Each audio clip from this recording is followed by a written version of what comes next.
My name is Myron Dewey. I'm a professor, youth media trainer.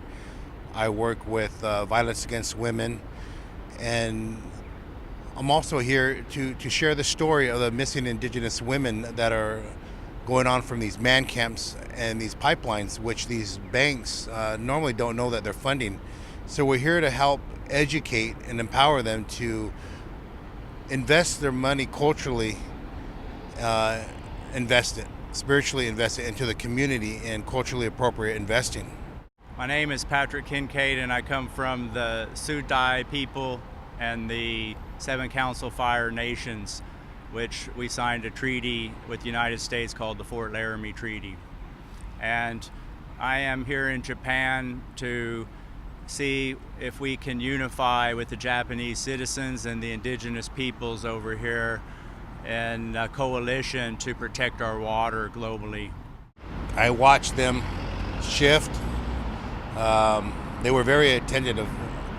The reminder of them that to the men that we're born of water and that we drink from the same water, and this is this earth. And this earth is we consider our mother. And if we consider this earth our mother, then we don't rape her by putting pipelines in the ground and desecrating that sacred site, those burial sites, the natural law, and letting our dead rest. And so I'm hoping that they took it in, and I could feel it. You know, we were, I think both ends, they could hear it in our language and our emotions, that we are passionate about it. I also let them know that I got to take this message back, you know, so we wanted a timeline as well. And we'll be followed up with that timeline here with our allies here in Japan. Lip service, really. They did take the time to meet with us, and I think we hit home with them on a few points because I think, you know, my background being law and science, I wanted to share with them the violations the bank has of their equator principles and their association with the Dakota Access Pipeline, and back that up with hard science. The tar sands oil extraction is the dirtiest, and it doesn't only just put carbon in the air, it destroys one of the biggest carbon reservoirs on the planet. So my children aren't the only ones affected, their children are affected as well.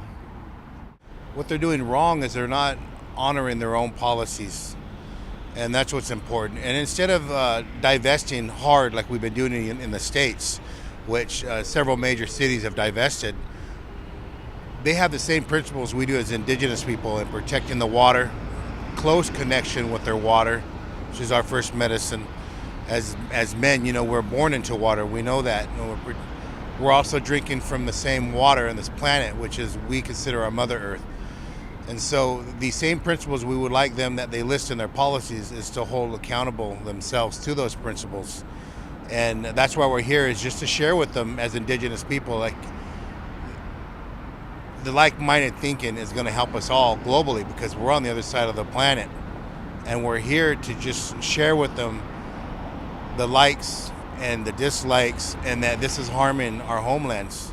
I think what we have to realize here is that we're starting to see a real division between the corporate individual wealth and us normal citizens, and if the banks want to fund, you know, these acts of genocide, we as citizens can unify and divest. The pressure, I think, you know, I was very emotional because I'm representing several different categories.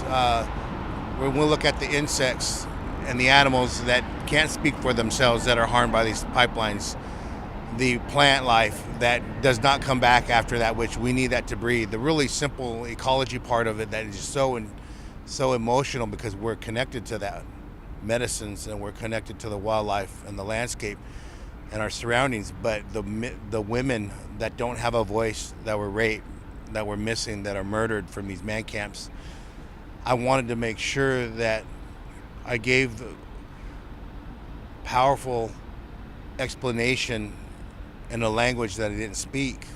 And so I'm hoping that they'll take the time, you know, when we showed them pictures of the human rights violations, the constitutional violations. That's got to be heavy for people who didn't know what was going on to witness that. Hey, here's what we're investing in. We need to look into see what we're investing in.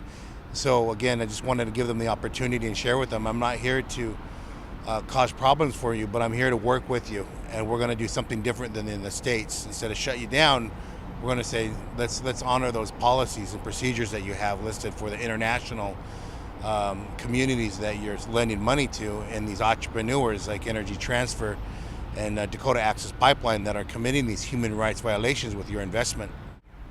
My message would be to consider what happened with this nuclear spill and look at your water right now. It's pristine. I remember just 15 years ago, my water was pristine too, and that's no longer the case, and it never will be in my lifetime. So if the Japanese citizens can learn from that and not allow their banks to fund extraction locally here, they'll be doing their children and grandchildren a great justice. Around Japan, it's amazing how water is at the center, and the prayer and the meals, and that we have so much in common here. And the fish, for my tribe, we're culturally tied to our food source. And let's stand together, protect the water and protect the earth. Water protectors and land defenders in a good way. He shot you. Thank you.